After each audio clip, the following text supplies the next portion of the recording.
உள்ள வரலாங்களா டாக்டர்? உள்ள வாங்க. ஹாய் அக்கா. ஹாய் தங்கம். நீங்க தானா? எப்படி இருக்கீங்க? இப்போ உடம்பெல்லாம் எப்படி இருக்கு? ஒழுங்கா சாப்பிடுறீங்களா? நான் நல்லா இருக்கேன், நல்லா சாப்பிடுறேன். மேடம் உட்காருங்க. இருக்கட்டும் டாக்டர், உங்ககிட்ட ஒரு முக்கியமான விஷயம் சொல்லணும். என்னங்க, மறுபடியும் குழந்தைக்கு ஏதாவது ப்ராப்ளம்?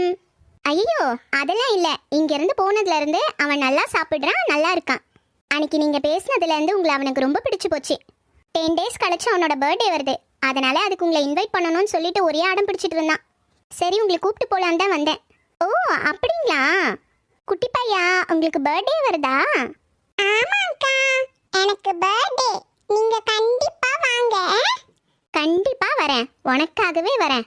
ஆமா, உங்களுக்கு என்ன கிஃப்ட் வேணும்? எனக்கு நீங்க வந்தாலே போதும், எந்த கிஃப்ட்டும் வேண்டாம். ரொம்ப கியூட்டா பேசுற. நாங்க சிம்பிளா தான் செய்றோம். நீங்க கண்டிப்பா வரணும். பாப்பா ரொம்ப ஆசைப்படுறான். கண்டிப்பா வரேங்க. ஆமா, உங்க வீடு எங்க இருக்கு? எங்க வீடு இந்த ஊர்ல இருந்து கொஞ்சம் தள்ளி இருக்கு. ஓ அப்படிங்களா? உங்களோட நம்பர் கேட்டா ஹாஸ்பிட்டல்ல யாரும் தரல. அதனால தான் நான் இவ்வளோ தூரம் உங்களை பார்த்துட்டு போலான்னு வந்துட்டேன். நீங்க தப்பா நினச்சிக்கலன்னா உங்க நம்பர் கொடுங்க, நான் லொக்கேஷன்ஸ் எல்லாம் அதுலேயே அனுப்பிடுறேன். சரிங்க. இதுக்கு பக்கத்தில் உள்ள கண்மணின்னு ஒருத்தவங்க இருப்பாங்க. அவங்க கிட்ட நான் சொன்னதா சொல்லி என் நம்பர் வாங்கிக்கோங்க. ரொம்ப தேங்க்ஸ் மேடம். இருக்கட்டும், பரவாயில்ல. செல்லக்குட்டி, உங்களோட பர்த்டேக்கு கண்டிப்பாக அக்கா வரேன். ஓகேக்கா, தேங்க் யூ. ஓகே தங்கம், பத்திரமா போயிட்டு வாங்க. சரிங்க மேடம், அப்போ நாங்கள் வரோம். ஓகேங்க. பாய்க்கா. பாய் செல்லம். ரொம்ப க்யூட்டான பையன். சுந்தரி, சுந்தரி, அடியே சுந்தரி. வாங்க அக்கா. என்ன விஷயம்? இவ்வளோ நேரத்துக்கு வந்திருக்கீங்க? ஏண்டி, நான் உன் வீட்டுக்கு வரக்கூடாதா என்ன? நான் போய் எப்படி சொல்வேனா? நீங்க எப்ப வேணாலும் வரலாம். சரி ஸ்லோ மோஷனே, கொஞ்சம் உக்காரேன், உங்ககிட்ட பேசணும். என்னக்கு? அது ஒன்றும் இல்லை ஸ்லோ மோஷனே. அந்த நிலா குடும்பம் மொத்தமாக குலதெய்வம் கோயிலுக்கு போகிறாங்களாமே. ஆமாங்க, நானும் கேள்விப்பட்டேன். அவங்க மட்டும் இல்லை, நாமளும் போனோம். ஆமாம் ஆமாம், நம்ம எல்லாரும் தான். ஆனால் எனக்கு என்ன டவுட்டு தெரியுமா? அந்த நிலாக்கு ஏற்கனவே பேய் பிடிச்சிருக்கு. அவள் எப்படி குலதெய்வம் கோயிலுக்கு வர முடியும்? ஏக்கா, பேய் பிடிச்சவங்கள கோவிலுக்கு கூட்டிட்டு போனா அவங்க செருப்பு விடுறாங்கல்ல, அந்த செருப்புலே பேய் நின்னுக்குமா. அப்புறமா கோவிலுக்கு போயிட்டு வந்து செருப்பை போடையில அப்படியே அவங்கள தொத்திக்குமா. என்னக்கா ஒரு மாதிரி ஷாக்காவறீங்க? அடியே, நீ சொன்னதெல்லாம் உண்மையா? ஆமாக்கா, பேய்களால கோயிலுக்கெல்லாம் வர முடியாது. அதனால செருப்புல நின்னுடும். திரும்பவும் அவங்களே பிடிச்சிக்கும். ஐயோ, இந்த விஷயம் தெரியாம கோயிலுக்கு போகும்போதெல்லாம் பிடிச்ச செருப்பு புது புதுசா பார்த்து ஆட்டையை போட்டு வந்திருக்கனே. அடியே ஸ்லோ மோஷனே, இது வரைக்கும் நான் கோயில கிடக்குற நிறைய செருப்பு ஆட்டையை போட்டு வந்திருக்கேன். என்ன பேய் ஏதாவது பிடிச்சிருக்குமா? அடி களவாணி, இம்புட்டு நாள் நானும் கோயிலுக்கு வாரேன் வாரேன்னு சொன்னா விட்டுட்டு விட்டுட்டு தனியா ஓடுவாளே, அதுக்கு இதுதான் காரணமோ? கோல் மூட்டி, இவ வாசல்ல கலர் கலரா விதவிதமா காஸ்ட்லியா செருப்பு நிற்கும் போதே ஒரு டவுட்டு. கேட்டா ஆன்லைன்ல ஆஃபர்ல போட்டேன்னு புழுவனா புழுவாண்டி. ச்சே, இவெல்லாம் ஒரு மனுஷியா? ஏண்டி, உன்னதான் கேட்டுன்னு இருக்கேன், நீ என்னத்தை என்ன முறைச்சு முறைச்சு பார்த்துன்னு இருக்க? ஏங்கா கேக்குறேன்னு தப்பா நினைக்காதீங்க. அத்தான் நல்லா சம்பாதிக்கிறாரு தானே, செருப்பை களவாண்டு வரீங்க? ஆமா, உங்க அத்தான் சம்பாரிச்சு இங்க கொட்டி வச்சுக்கிறாரு. அந்த ஆளுக்கு நான் ஒரு 200 செருப்பு கேட்டாலே மூஞ்சி தலைக்கு மேலே ஏறி நின்னுக்கும்.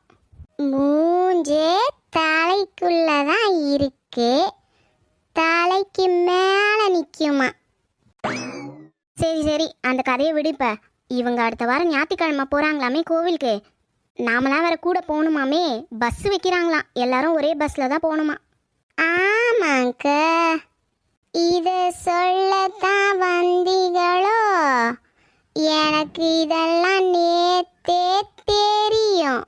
அதுக்காக மட்டும் வரல சோமோஷனே. உங்ககிட்ட எதனா காஸ்ட்லியான பட்டு புடவை இருந்தா கூட எனக்கு.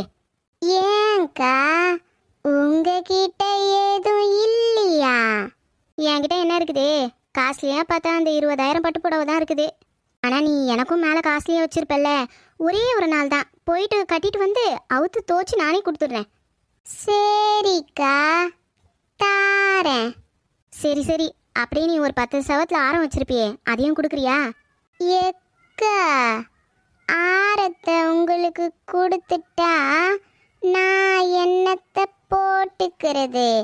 ஏண்டி, நீ தான் அந்த 5 சவரம் ஆரம் வச்சிருக்கல்ல, அதை போட்டுக்கியேன். நான் உன்னோட பெரியவல்ல, மூத்த மருமகள்ல. நான் ஒரு 10 சவரத்துல போட்டு வந்தாதானே எனக்கு அங்க மரியாதை.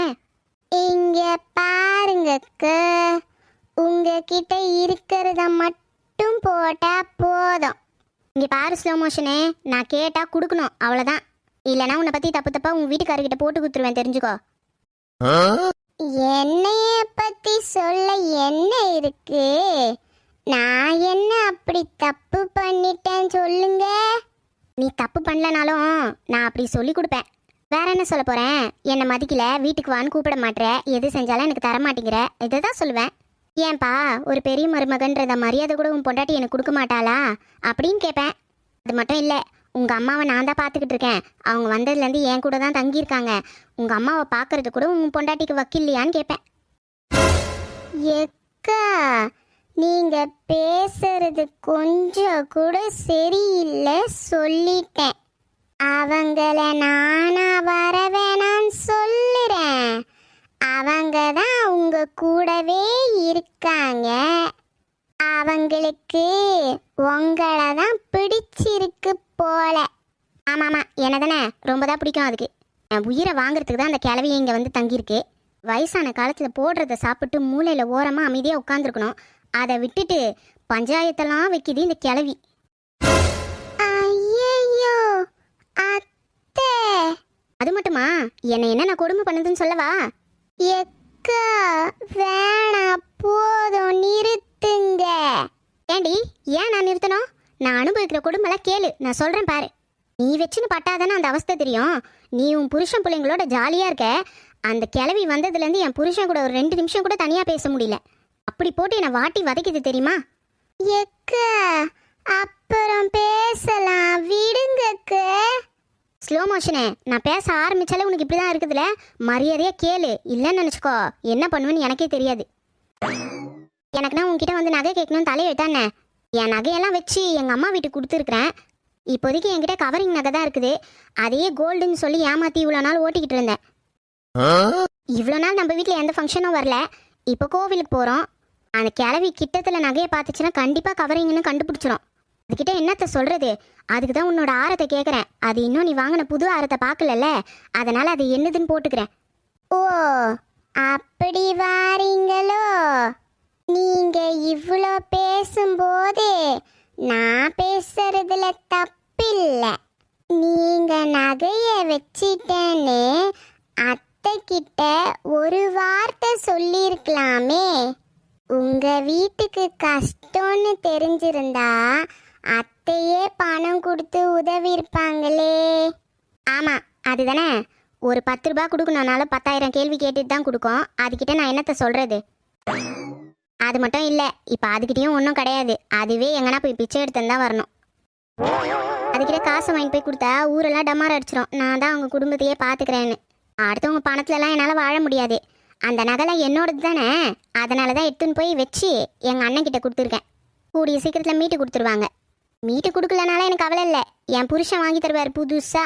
ஆமாண்டி, ஆமாம், தங்க வைக்கிற வேலைக்கா என் புள்ள வாங்கின்னு வந்து உன் கழுத்தில் மாட்டு வாங்கிரு.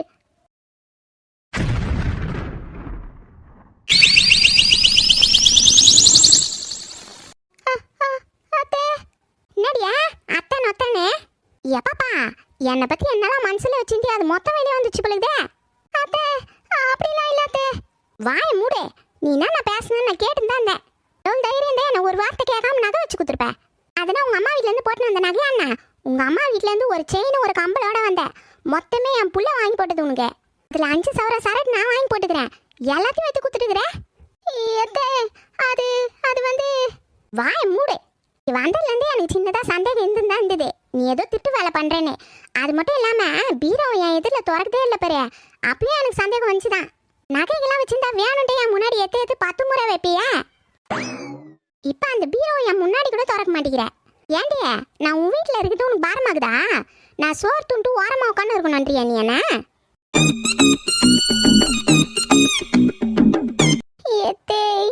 ஏன் தே என்ன இப்படி நினைக்கிறீங்க நான் ஏதோ வாய் தவறி சொல்லிட்டேன் தே என்னதே வாய் தவறி சொல்லிட்டியா இப்ப பாரு என் கை தவற போது பாரு உன் மேல ஏத்தே வேணாம் தே ஏத்தே விட்டுருங்க நீ விடுறாடி ஏத்தே ப்ளீஸ் விட்டுருங்க தே ரெண்டு ஸ்லோ மோஷனே காப்பாத்துடியே கொஞ்ச நஞ்சம் பேச்சா பேசுன சாவு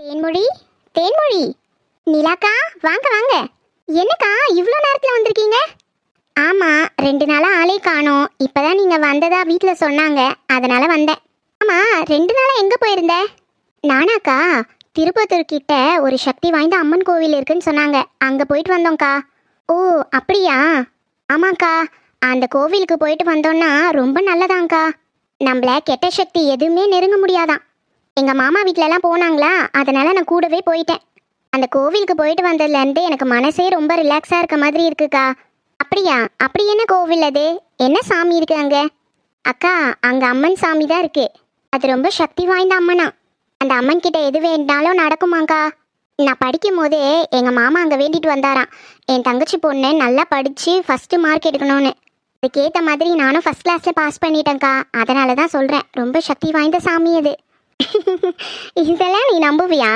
ஏன்க்கா ஏன் அப்படி சொல்கிறீங்க சாமி அவனுக்கு மார்க் போட்டுச்சு நல்லா படித்தா நல்ல மார்க்ஸ் வாங்கினேன் அவ்வளோதானே 1000 தான் இருந்தாலும் நம்ம பக்கம் நல்ல சக்தின்னு ஒன்று இருக்கணும்லக்கா சரி அதை விடு நாளைக்கு வீட்டுக்கு வந்துரு அது மட்டும் இல்லை இந்த சண்டே வந்து நாங்கள் குலதெய்வம் கோவிலுக்கு போகிறோம் நீயும் எங்கள் கூட வரணும்னு ஆசைப்படுறேன் உங்கள் ஃபேமிலியோடு நீங்கள் எல்லாருமே வந்துடுங்க நீ 2 நாளைக்கு முன்னாடியே என் கூட வந்து தங்கிடுறேன்னு உங்கள் அம்மா கிட்டலாம் நான் பெர்மிஷன் கேட்குறேன் சரிங்கக்கா சரி அப்போ நான் கிளம்புறேன் அக்கா ஒரு நிமிஷம் இருங்க நான் போயிட்டு உங்களுக்கு பிரசாதம் எடுத்துகிட்டு வரேன் இருக்கட்டும் பரவாயில்ல தேன்மொழி நாளைக்கு வீட்டில் வந்து கொடு அக்கா வீட்டுக்கு நான் தனியாக எடுத்து வச்சுருக்கேன் நாளைக்கு வந்து தரேன் இப்போ நைட்டில் வேற ரிட்டர்ன் போக போகிறீங்க ஆமாம் எதில் வந்தீங்க என்னோட ஸ்கூட்டியில் வந்தேன் தனியாக போகிறீங்கல்ல கொஞ்சமாக அந்த அம்மனோட சக்தி வாய்ந்த குங்குமம் தரேன் நெத்தியில் வச்சுட்டு போங்க ஒன்றுமே உங்கள் பக்கத்தில் கூட நெருங்க முடியாது நீங்கள் சேஃபாக வீட்டுக்கு போகலாம் அதெல்லாம் ஒன்றும் வேணாம் தேன்மொழி நான் ஒழுங்காக போயிடுவேன்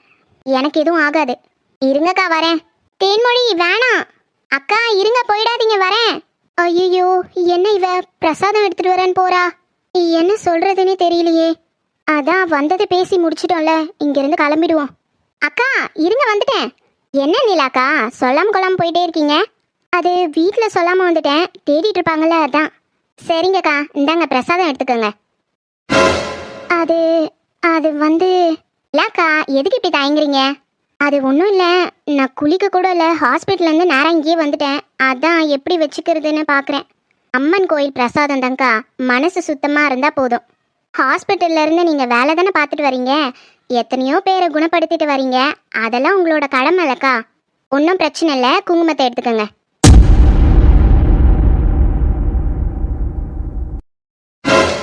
அக்கா என்னக்கா ஏன்க்கா அப்படி பார்த்துட்டே இருக்கீங்க இல்லை இல்லை கோயில் பிரசாதம் குளிக்காம வைக்க கூடாது எனக்கு ஒரு மாதிரி பயமா இருக்கு நான் வீட்டுக்கு போறேன் ஐயோ அதெல்லாம் ஒன்றும் இல்லைக்கா இருங்க நானே உங்களுக்கு வச்சு விடுறேன்